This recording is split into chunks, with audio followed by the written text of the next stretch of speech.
It doesn't take a genius to figure out that so many things are going wrong in today's world here in 2025. There's so much to unpack, and it's making us upset. There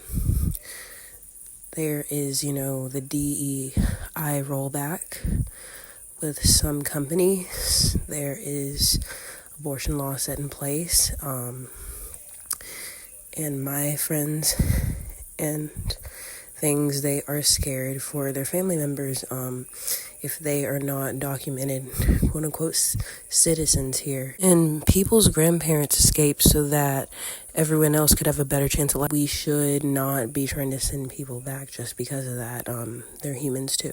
And everyone deserves a chance at a good life, no matter what. And I stand by that completely. Basically, I'm also kind of scared a little bit because things are just going weirdly, and I'm trying to be more, happy about and optimistic and things, but sometimes it's just hard.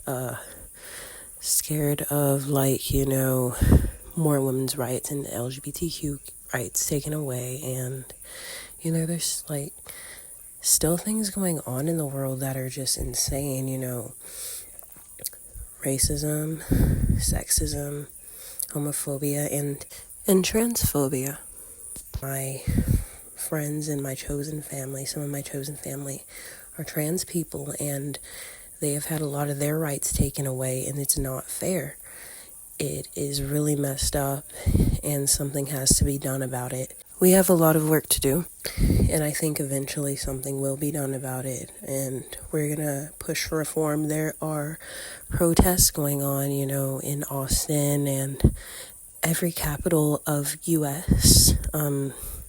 States and stuff. So even the other day on the square, there were protests going on about freedom to stay and fairness. So to relate to that, I actually have the project Scarlett and Evelyn, and a track 2, which is called Deep Inside of Me, is from the perspective of Evelyn. I have 2 characters, Scarlett and Evelyn. They are a lesbian couple set in the 90s. They met right before they start college. And so this is from her perspective of the world and how everything's so wrong. So it is set in 1993. She says, "I can't come to a conclusion about the things that are wrong in this world." That is the first line of the song. And she's saying, basically, I don't know where to start. There's so much going on, and I can't fathom it. She is a Black lesbian woman, 18 years old at this point. She is closeted, of course, at this point in the story at the beginning.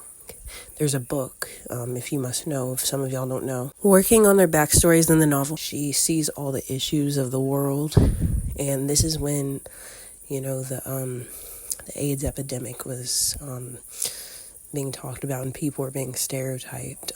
I was born in 1997, so I did a little research, and I've asked people who were Gen X and so forth, millennials and stuff, what went on at that time before, composing this story, so I could kind of get the experience,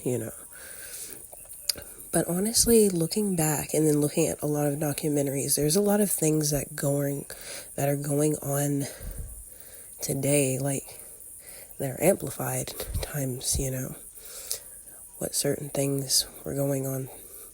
But back then, there was even a lot of hard things and hardship back then.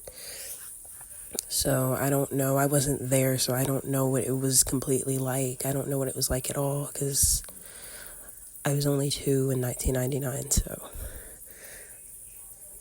But she's basically saying, maybe something's wrong with me. And it's natural for people to think that way if they grew up in a religious household, which she did. She is the daughter of a deacon.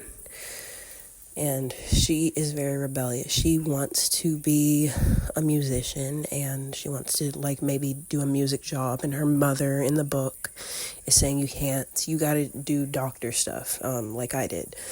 And there is like this certain shielding, even though her parents are emotionally abusive, but they want her to kind of be like in this little safe bubble, because they worked so hard for what they had to build. And they're upper middle class, black family.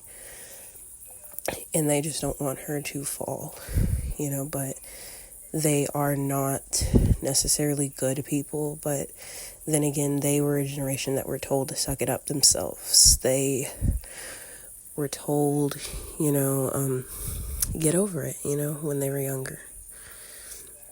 Because that's just the way life is. And we've unlearned that, you know, my generation has kind of unlearned that, and we've gotten therapy and things like that.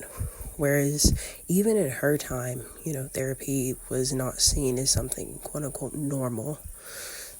Whereas, you know, now everybody's like, you got to get help if somebody's acting up and all that. But she really struggles with sneaking alcohol, and she's just very stressed out. She wants to find her place in the world, and she wants to be free to be who she really is, you know. She is somebody who loves to think outside the box, and she would sneak off to parties, and she was just always dressing in these really cute clothes that her parents would never let her wear and stuff in front of them. And she just loves music, and she just wants it to be her career, just like her soon-to-be girlfriend, Scarlett, in the book. She loves music too.